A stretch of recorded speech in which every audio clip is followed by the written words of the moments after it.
Film kali ini akan menceritakan 3 orang pria lansia yang berencana untuk merampok sebuah bank yang membuat dana pensiunan mereka raib dan tanpa ada pertanggungjawaban dari pihak bank tersebut. Nah, bagaimana bisa 3 orang yang sudah berumur ini membobol bank? Dan cara apa yang mereka lakukan? Langsung saja kita ke inti cerita film ini.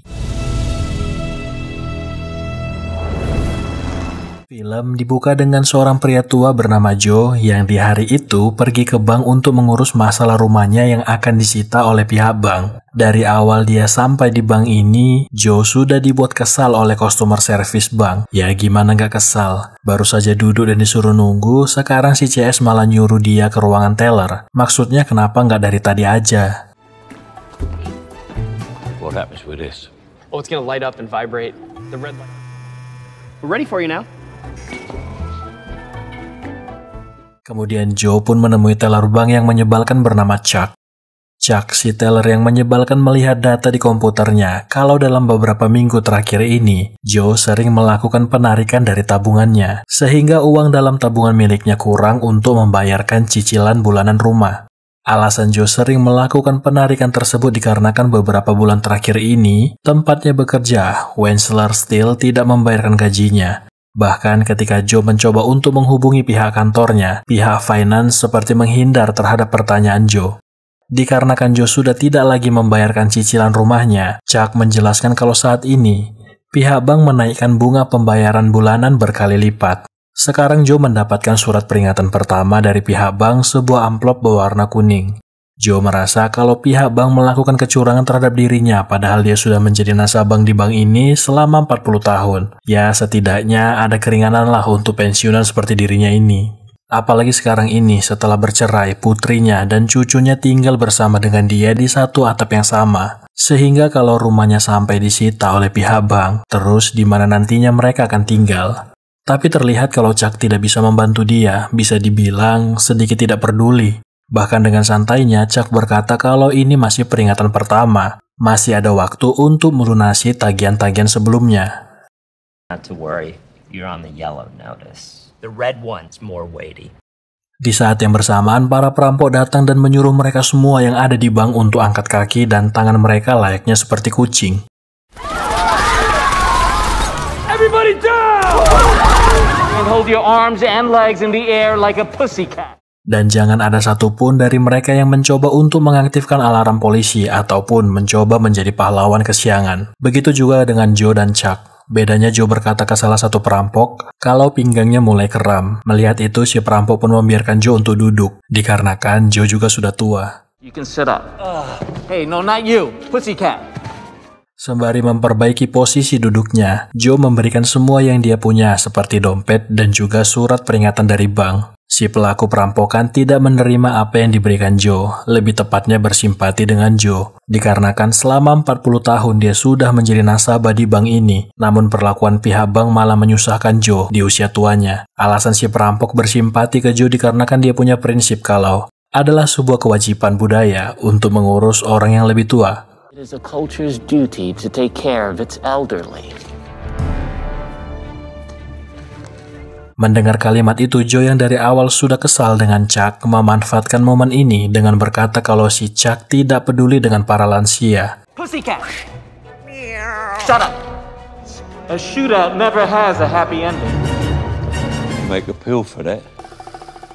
Setelah kejadian tadi, Joe sebagai seseorang yang langsung terlibat dengan salah satu perampok dimintai keterangan oleh detektif Matt Dillon. Joe menjelaskan kalau si pelaku perampokan mempunyai tato berbentuk seperti Genghis Khan di lehernya. Dia juga memberi saran ke detektif untuk mencari tempat di mana tato tersebut dibuat. Dengan harapan dari tempat tato itulah mereka bisa melacak keberadaan dan identitas si pelaku. Joe bisa mengetahui cara ini karena sering nonton series detektif di TV. Sehingga dengan percaya diri dia memberikan saran kepada detektif Matt Dillon bagaimana cara menemukan si pelaku. Solving crimes takes a little longer than a 1-hour television show. You'll need my address and phone number. Not necessary. That's what we do. Ketika dia dijemput oleh anak dan juga cucunya, Joe kembali lagi menceritakan bagaimana proses perampokan tadi siang terjadi. We believe these individuals use the same tattoo artist. Any other questions? But an asshole. Language?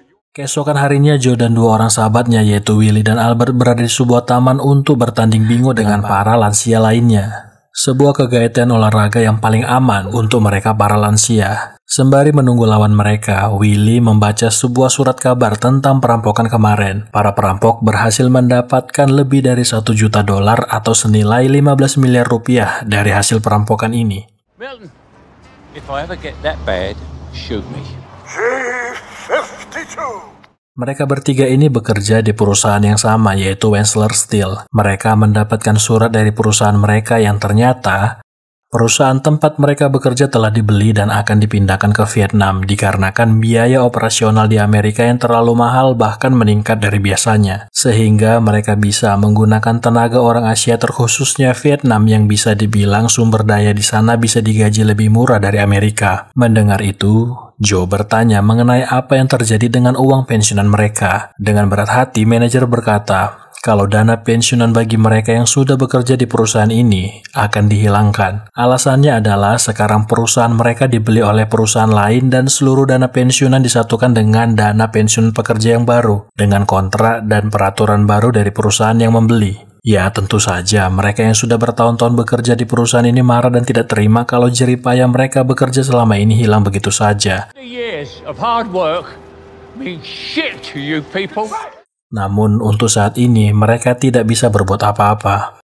Ini menjadi masalah baru bagi mereka terutama Joe, karena sekarang ini mereka semua para lansia ini hidup dari uang pensiunan. Bagaimana mereka bisa bertahan hidup dan membayar sewa rumah tanpa uang tersebut? Bahkan di tempat biasa mereka nongkrong, para lansia ini tidak memesan pie yang biasa mereka makan, saking menghematnya mereka sekarang ini. Here you go, boys. Always have your pie. Life is short. Di malam harinya mereka berkumpul kembali untuk menonton acara televisi yang sering mereka lihat. Sebuah acara menemukan jodoh gitulah. Nick. Sean's boring, and Nick's a manhole. Done the whole cast that way. She's a walking venereal disease.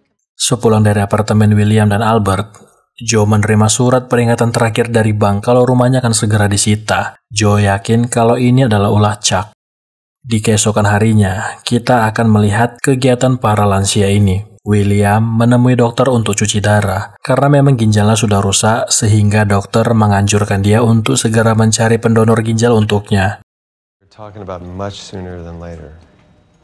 Sekembalinya dia dari rumah sakit, William mendapatkan video call dari cucu dan anaknya yang sebelumnya sudah mengirimkan dia kado ulang tahun karena hari ini adalah hari ulang tahunnya.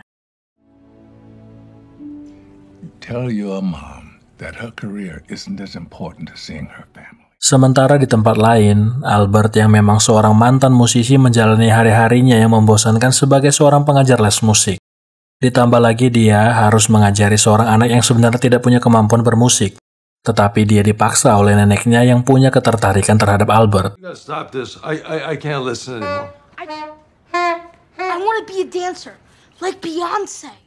Sehingga Albert mengantarkannya pulang ke tempat neneknya dan berkata kalau dia lebih baik mencari hobi yang lain karena tidak ada harapan dalam bermusik. Terlihat dari wajah si nenek yang bernama Annie kalau memang benar ada percikan yang terjadi antara mereka berdua. Hey, I'll see you at the store, okay? Sementara untuk Joe, kegiatannya hari ini adalah menjemput cucunya Brooklyn. Dia pernah berjanji ke cucunya jika nilai ulangannya semua A, Joe akan membelikan Brooklyn seekor anjing sebagai hadiah. Di malam harinya, Joe dan Albert memberikan hadiah ulang tahun untuk William, sebuah jam tangan bergambarkan wajah cucunya. Di saat yang bersamaan, Joe mengeluarkan surat peringatan berwarna merah yang dia terima dari bank. Joe menjelaskan kalau surat ini berisi peringatan kalau dalam 30 hari nanti, rumahnya akan disita oleh pihak bank. Joe punya ide yang membuat kedua temannya kaget. Kalau dia ingin merampok bank, dia terinspirasi oleh para perampok tempo hari. Dia merasa mereka mampu melakukan hal ini sama seperti para perampok. Alasan dia punya ide gila ini dikarenakan dalam 30 hari ke depan bank akan menyita rumah miliknya. Dan kalau sampai itu terjadi, dia, anaknya, dan juga cucunya dipastikan akan menjadi gelandangan di kota ini.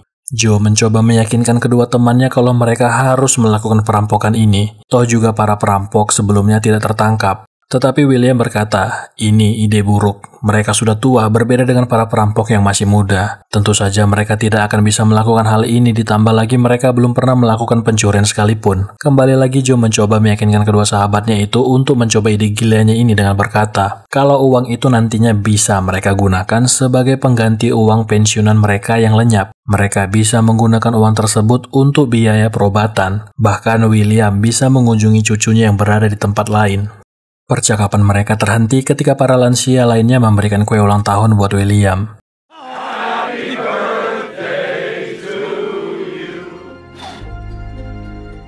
Namun percakapan mereka tadi mereka bahas lagi sepulang dari perayaan tadi. Tampaknya William sedikit tertarik dengan ide Joe tadi. Selama hidupnya, tidak ada satupun harapan dan cita-citanya yang terkabul. William ingin di masa tuanya ini dia bisa setidaknya merasakan bagaimana manisnya kehidupan.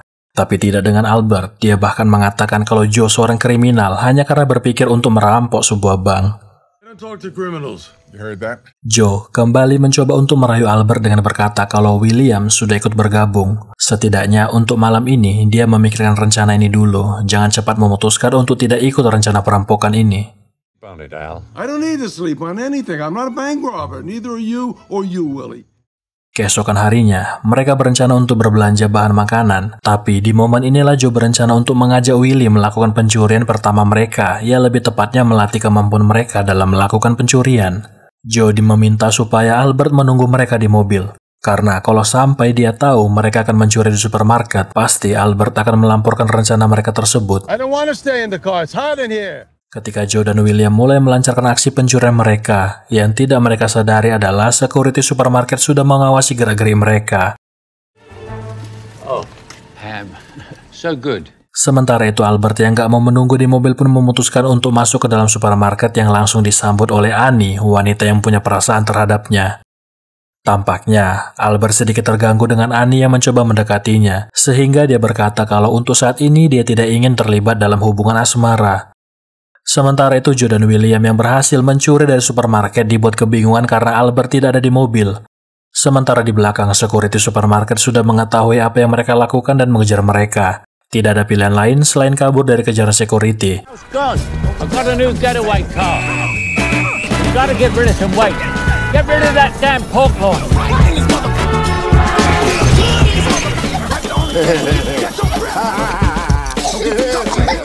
Sementara itu Albert yang gak tahu apa-apa malah dikira mencuri dari supermarket dan ikut terlibat dalam permasalahan ini. No, you're not gonna make the light, girl. You're not gonna make the light. Don't make another move.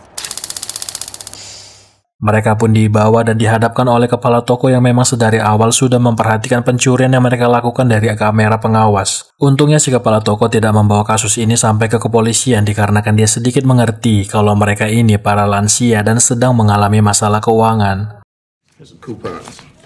But if you do steal, don't steal from Value Town. Tapi tidak dengan Albert yang masih kesal dengan tingkah laku kedua temannya ini, sehingga dia meninggalkan mereka berdua di supermarket. Joe berpikir kalau mereka butuh seseorang profesional yang mau mengajari mereka cara bagaimana mencuri layaknya seorang profesional. Karena kalau melihat apa yang baru saja terjadi, tentu saja mereka akan dipenjara kalau nekat merampok bank. Joe punya kenalan seorang yang mungkin bisa membantu mereka mencari seorang profesional dalam melakukan tindak kriminal. Tidak lain tidak bukan, mantan suami dari anaknya yang juga bekerja sebagai penjual tanaman Tuhan. We need to find the type of people who do bad things. Looks painful. He's thinking. Keesokan harinya, Joe kembali lagi ke supermarket untuk belanja perlengkapan dapur, yang tentu saja lagi-lagi disambut dengan senang hati oleh Annie, yang masih mencoba mendekatkan diri kepada Albert. Annie berkata kalau dia ingin mengenal Albert lebih baik lagi. Tidak perlu langsung pacaran, setidaknya mereka bisa lebih akrab lagi dan berbagi makanan dengannya. I have my own place. What is it, baby? Thank you. World class. Thank you. Setelah hidangan yang nikmat tadi, Albert menemui kedua temannya di tempat mereka biasa nongkrong. Terlihat perbedaan di dirinya yang terlihat senang dan tidak marah-marah seperti biasanya. Tapi hal itu tidak bertahan lama. Ketika William membaca berita di koran hari ini yang isinya, dana pensiunan dan aset perusahaan tempat mereka bekerja akan digunakan sebagai biaya operasional perusahaan baru di Vietnam dan juga untuk membayar hutang perusahaan Wessler. Tidak hanya itu, yang menjadi pengelola uang dan tempat uang tersebut disimpan adalah Bank Williamsburg, tempat mereka selama ini menabung dan juga bank yang sama yang dirampok oleh penjahat sebelumnya. Mendengar itu, Albert yang tadinya moodnya baik-baik saja langsung berubah. Dia merasa dicurangi oleh tempatnya bekerja dan juga bank tempatnya menabung selama ini. Awalnya dia memang tidak mengambil pusing dengan apa yang terjadi, karena dia masih berpikir positif kalau tidak mungkin dana pensiun mereka lenyap begitu saja. Tetapi ketika mendengar berita hari ini, dia yang kesal pun memutuskan untuk ikut merampok Bank Williamsburg. Hari ini mereka akan menemui orang yang sangat berkompeten dalam urusan kriminalitas. Mereka yakin kalau orang ini mau membantu mereka karena mereka membawa sesuatu yang sangat disukai dan tidak mungkin ditolak oleh para kriminalitas. Go get our money back. Yeah. Bertemulah mereka dengan seseorang penjaga toko hewan peliharaan bernama Jesus Garcia. Mereka menjelaskan keinginan mereka merampok bank. Tentu saja, Garcia ragu dengan rencana mereka ini. Ditambah lagi mereka ini kan para lansia, mana mungkin bisa melakukan perampokan, apalagi sebuah bank. Bahkan Garcia sempat berpikir kalau mereka ini pensiunan polisi yang mencoba untuk menjebak dia ketika mengkonsumsi tanaman Tuhan. Sehingga Garcia pun menawarkan Joe untuk menghisap tanaman Tuhan untuk memastikan kalau mereka ini bukan pensiunan polisi. Ketika Joe menarik hisapan pertama, dia menjelaskan ke Joe apa yang terjadi dengan mereka bertiga ini dan kecurangan apa yang sudah dilakukan perusahaan tempat mereka bekerja. Joe menawarkan 25% dari hasil rampokan mereka nanti. Mendengar kisah mereka, Garcia pun memutuskan untuk membantu dan besok mereka mulai merencanakan alur perampokan.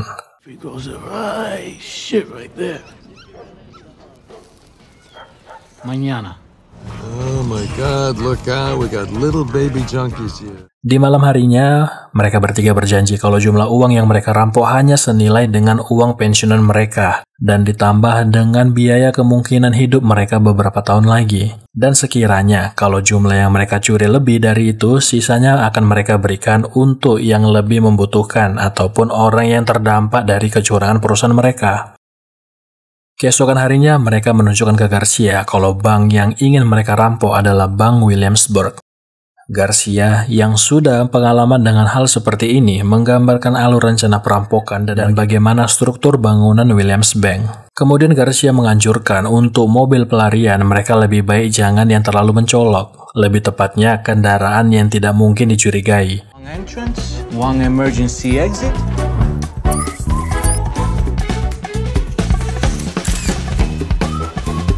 Dikarenakan mereka ini para lansia, mereka harus membugarkan tubuh mereka. Karena pastinya, adrenalin ketika mereka melakukan perampokan akan melonjak. Takutnya, salah satu dari antara mereka kena serangan jantung ketika merampok. Kemudian yang paling penting adalah kapan mereka akan melakukan perampokan, dan juga mereka harus menyiapkan alibi yang sangat kuat jika suatu waktu mereka diinterogasi pihak kepolisian. Waktu yang paling tepat adalah hari Rabu tanggal 15 yang bertepatan dengan event karnaval para lansia. Ini menjadi alibi yang sangat kuat bagi mereka. Mereka juga menjadi relawan dalam membantu event karnaval ini untuk semakin memperkuat alibi mereka. Mereka punya waktu 2-4 menit untuk merampok sampai para polisi merespon kalau sedang terjadi perampokan di sebuah bank. Itulah kenapa mereka harus berolahraga dan bergerak cepat. Paling lambat 2 menit mereka berada di bank untuk merampok. Setelahnya mereka harus kabur dari kejaran para polisi. 4 minutes, 54 seconds. We would all be in the back of a cop car. Your guns are only there for the worst case scenario. Maybe the cops will be slow. Singkat cerita, tibalah hari yang ditunggu. Di pagi harinya, Joe mengundang mantan suami anaknya datang untuk memperbaiki hubungan antara cucunya dengan mantan menantunya ini. Joe berkata ke Brooklyn untuk memberikan ayahnya kesempatan memperbaiki hubungan mereka yang sudah rusak. See you later, Dad. Sekarang adalah waktu untuk membuat alibi sebelum menjalankan aksi perampokan. Joe bertugas sebagai penerima tiket masuk, sementara Albert bertugas di bagian permen kapas. Kemudian dia digantikan oleh Milton dengan alasan mau ke toilet. Dan untuk William, dia bertugas di wahana rumah hantu. Jam 2.30 berangkatlah mereka menuju Bank Williamsburg untuk mulai melancarkan aksi mereka.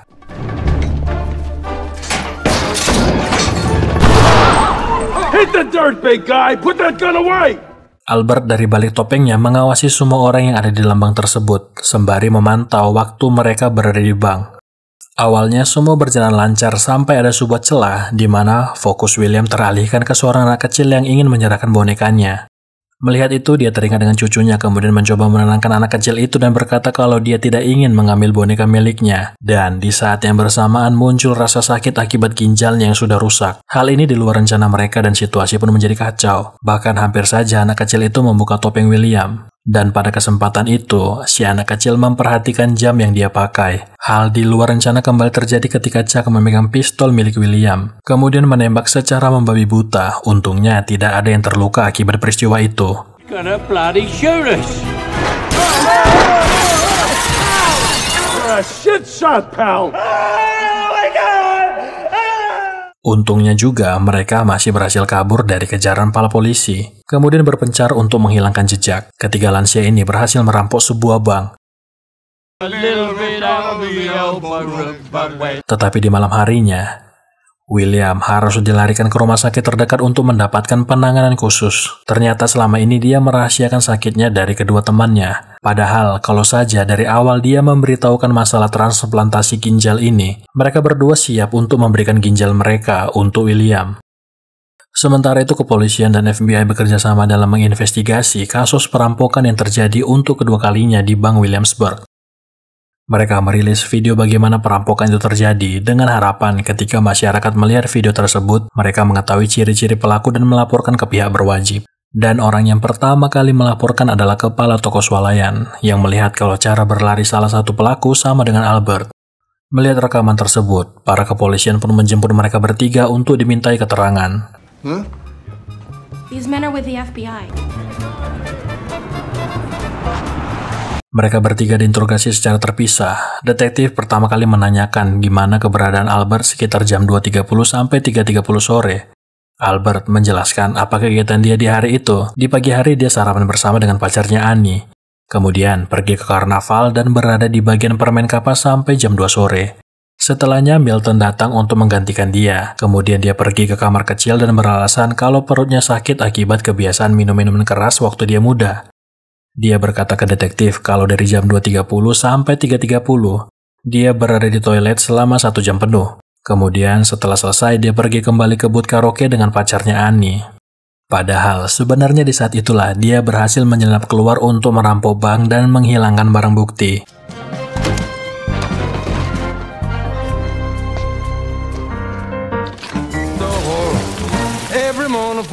Sementara untuk Joe, dia beralibi kalau di hari itu dia berada di loket tiket. Padahal sebenarnya yang terjadi adalah dia mengganti topinya dengan temannya Tony untuk memperkuat alibi kalau memang benar seharian dia ada di sana. Kemudian melakukan perampokan dan memberikan uang hasil rampokan ke Garcia.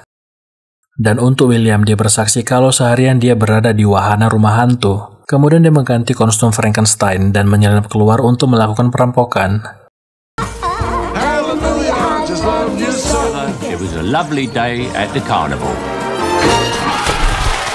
Memang alibi mereka bertiga ini sangat kuat, namun ada satu kesalahan yang membuat alibi mereka hancur. Ketika detektif menyiapkan satu saksi kunci atas peristiwa perampokan ini, yaitu anak kecil sebelumnya yang berada di bank. Dia diminta untuk melihat apakah salah satu dari para lansia ini adalah pelaku perampokan.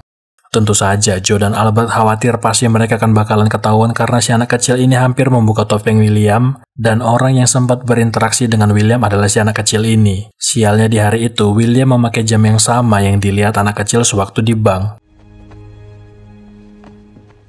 Tapi anehnya, anak kecil itu berkata ke detektif kalau dia tidak melihat ciri-ciri si perampok ini di antara para lansia ini.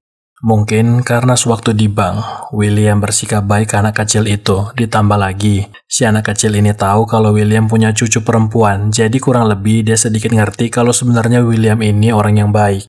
Keesokan harinya, Joe bertemu dengan Garcia untuk melakukan transaksi, yaitu pembelian anak anjing yang dia janjikan untuk cucunya. Ya, sembari untuk membagi hasil ke Garcia sebesar 25% seperti yang disepakati sebelumnya. Tapi, Garcia tidak mau menerima bagian untuk dirinya karena sebenarnya it is a culture's duty to take care of its elderly.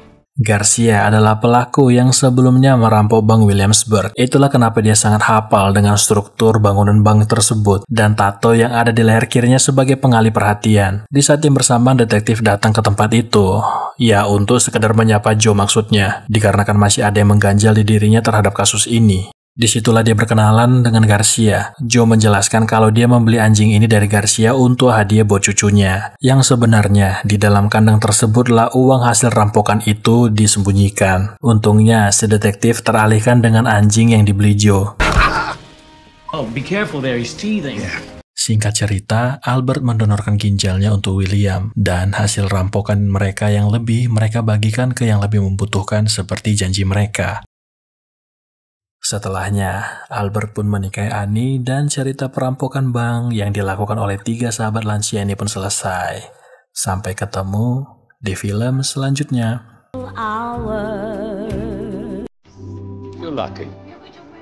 You get a couple of great friends.